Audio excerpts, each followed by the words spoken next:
कि पॉल्यूशन से लंग की बीमारी तो सबसे कॉमन है ही, लेकिन इससे स्ट्रोक की संभावना हो सकती है, हार्ट अटैक होने की संभावना बढ़ जाती है, किडनी की संभावना बढ़ जाती है। अनफॉर्चुनेटली हमने कुछ young lung cancer patients diagnose किए हैं जिन्होंने अपनी जिंदगी में कभी नहीं स्मोक किया। लंग्स और हमारे एयरवेज हैं वो नॉर्मली डिजाइंड होते हैं AQI 50 तक, 0 से 50 ये नॉर्मल AQI। तब आप सोच सकते हैं कि पिछले 10 साल में आपको याद नहीं होगा कभी यहाँ का AQI 50 था। तो हमारी हवा कभी भी शुद्ध नहीं रही है। Delhi continues to choke under hazardous air quality. It's smoggy, it's dusty, and it's polluted. This is the condition of my air purifier.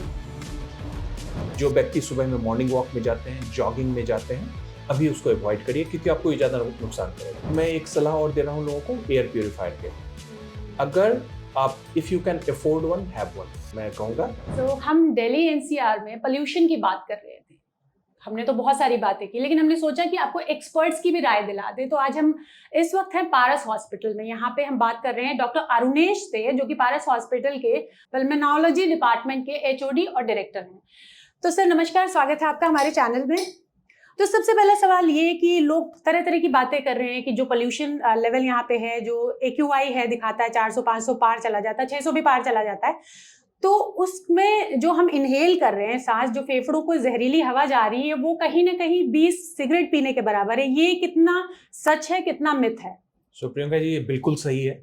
जो हमारा लंग्स और हमारे एयरवेज हैं वो नॉर्मली डिजाइंड होते हैं AQI 50 तक, 0 से 50 ये नॉर्मल AQI है। तब आप सोच सकते हैं कि पिछले 10 साल में आपको याद नहीं होगा कभी यहाँ का AQI 50 था। तो हमारी हवा कभी भी शुद्ध नहीं रही है। समस्या तब होती है जब ये AQI बढ़कर बहुत ज्यादा हो जाए, जैसे सीवियर जिसको बोलते हैं, वेरी हाई सीवियर ग्रुप, जो कि अभी चल रही है। इसमें जो वातावरण में जितने पॉल्यूटेंट्स होते हैं वो हमारे सांस की नली के अंदर सूजन पैदा करते हैं, और कुछ पॉल्यूटेंट्स जिसका नाम आपने सुना होगा PM 2.5, इसका मतलब होता है 2.5 माइक्रोन के नीचे छोटे वाले जो मॉलिक्यूल्स होते हैं, जो पॉल्यूटेंट्स होते हैं, वो क्रॉस होके हमारे ब्लड स्ट्रीम में चले जाते हैं। वो इसलिए खतरनाक है कि बात सिर्फ फेफड़े तक ही तब नहीं रह जाती है, क्योंकि वो आपके ब्लड सप्लाई में है, तो नेचुरली वो ब्रेन में जा सकता है, किडनी में जा सकता है, हार्ट में जा सकता है। और इसीलिए अब हम लोग कह रहे हैं कि पॉल्यूशन से लंग की बीमारी तो सबसे कॉमन है ही, लेकिन इससे स्ट्रोक की संभावना हो सकती है, हार्ट अटैक होने की संभावना बढ़ जाती है, किडनी की संभावना बढ़ जाती है। अनफॉर्चुनेटली हमने कुछ young lung cancer patients diagnose किए हैं जिन्होंने अपनी जिंदगी में कभी नहीं स्मोक किया है। हम लोग हमेशा कहते थे कि लंग कैंसर स्मोकिंग की बीमारी है। COPD एक कॉमन बीमारी होती है जो सिर्फ स्मोकर्स में पाई जाती है। इंडिया में नॉन स्मोकर COPD की संख्या वर्ल्ड में सबसे ज्यादा है। ये सारे आंकड़े आपको ये बताते हैं कि ये पॉल्यूशन एक साइलेंट किलर है, और हर एक को अब चेत जाना चाहिए, जाग जाना चाहिए, क्योंकि मैंने आपको पहला आंकड़ा दिया कि हमारे AQI कभी भी सेफ तो है ही नहीं, और उसके ऊपर से अब हम लोग सीवियर रेंज में जा रहे हैं, जहां की एक लंबे समय तक हम लोग उस जहरीली हवा को सांस ले रहे हैं। तो हाँ, अगर आपका AQI 400 के ऊपर है तो आप मान सकते हैं कि आप 20 से ज्यादा सिगरेट हर दिन पी रहे हैं, और उसके कारण जो नुकसान सिगरेट स्मोकर्स में होता है वो नुकसान आम आदमी को होगा। जी, हम पहले तो पार्शियल स्मोकिंग वगैरह को बताते थे कि जैसे कोई सिगरेट पी रहा है, आप साथ बैठे तो वो आपके लंग्स को अफेक्ट करता था। अब तो सीधा सीधा आप एक नहीं, दो नहीं, एक चेन स्मोकर की तरह आप जी रहे हैं NCR में। तो सर इससे बचने के लिए क्या किया जाए, क्योंकि प्रशासन और सरकार जितने भी प्रयास कर रही है वो तो विफल साबित हो रहे हैं। तो इंडिविजुअली बंदे को क्या करना चाहिए कि उसके अंदर ये बीमारियां ना हो? तो पहली बात, जो व्यक्ति स्मोक करते हैं प्लीज बंद कर लो, क्योंकि आप ऑलरेडी 20 स्मोक कर रहे हो, तो that's for sure smoking caseation. दूसरा, जब पीक पॉल्यूशन टाइम्स हैं उसमें एक मास्क लगाइए। मास्क एक बहुत इंपॉर्टेंट चीज है। N95 मास्क में लगाने की सलाह दूंगा, क्योंकि उसमें जो PM 2.5 है, जिसकी बात अभी हम लोग कर रहे थे, जो सबसे खतरनाक पॉल्यूटेंट्स हैं, उसको वो रोकता है। तो आपको PM 2.5 N95 मास्क लगाना चाहिए। जो व्यक्ति जिनको कोई क्रॉनिक लंग डिजीजेज हैं पहले, उनको स्पेशल सावधानी की जरूरत है, क्योंकि हम लोग मरीज देख रहे हैं, वैसे मरीज जो पहले ठीक थे, अच्छे थे 1 महीने पहले तक, अब अचानक से उनकी सांस फूलने लगी है, बहुत सारे हॉस्पिटलाइज्ड हैं। तो ऐसे लोगों को काफी सावधानी बरतने की जरूरत है।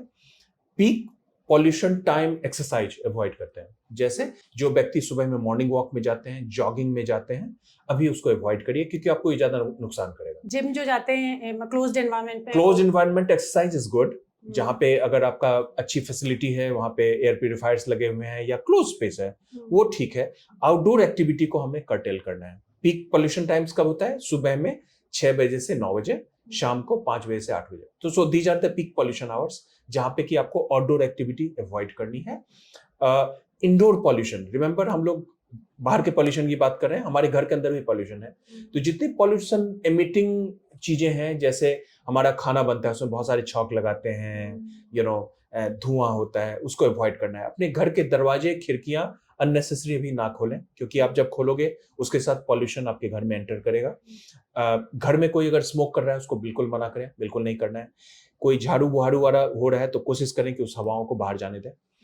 ये जरूरी तो नहीं है। अब मैं एक सलाह और दे रहा हूं लोगों को एयर प्यूरिफायर के लिए। अगर आप if you can afford one, have one. मैं कहूंगा ये आपका ऐसा नहीं है कि इससे आपकी सारी समस्या खत्म हो जाएगी, बट मुझे लग रहा है कि एक कम से कम कुछ प्रोटेक्शन ये जरूर देता है, in addition to what we are doing. जो मैंने रेस्ट चीजें बताई, उसके अलावा अगर आप ये करते हैं तो ये डेफिनेटली काफी ये होगा। खाने में हाई प्रोटीन डाइट रखनी है, एंटीऑक्सीडेंट की मात्रा, हरी साग सब्जी का सेवन अच्छा रहता है। और जिन व्यक्तियों को क्रॉनिक रेस्पिरेटरी डिजीज है, अगर उनके सिम्टम्स खराब हो रहे हैं तो उनको जल्दी हॉस्पिटल में दिखाना चाहिए, क्योंकि हम लोग देख रहे हैं कि बहुत जल्दी ही पेशेंट्स डिटोरिएट हो रहे हैं, क्योंकि उनको इतना ज्यादा एक्सपोजर लगा होता है। वो आते हैं और बहुत जल्दी उनके सिम्टम्स डिटोरिएट करते हैं, तो जल्दी चिकित्सक की सलाह लें तो और अच्छा है। जी सर, आपने जैसे एयर प्योरीफायर की बात करी है, इसके अलावा कुछ प्लांट्स भी ऐसे लोग बताते हैं कि प्योरीफाइंग प्लांट्स होते हैं, लेकिन जो हमने पढ़ा सुना है उसमें ये लगता है कि वो हाँ ठीक है, एयर प्योरीफाई कुछ लेवल तक कर सकते हैं, इतने बड़े लेवल के पोल्यूशन को नहीं कर सकते। तो आपका क्या कहना है?